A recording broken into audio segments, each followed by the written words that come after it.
Welcome to Kedar Dave's channel. Using AI students are the source of energy and power. They have innovative thinking and creative minds, by which they can face any challenge brilliantly.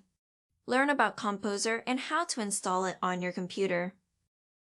Kompozer is a free and open-source web authoring tool that allows you to create and edit HTML, CSS, and PHP files with ease.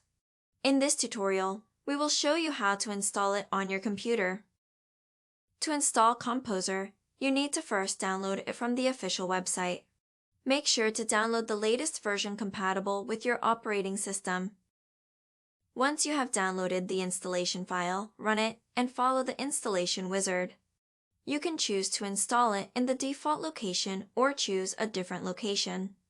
After the installation is complete, you can launch Kompozer from the Start menu or desktop shortcut. Kompozer is a complete web authoring system that combines web file management and easy-to-use WYSIWYG. What you see is what you get web page editing.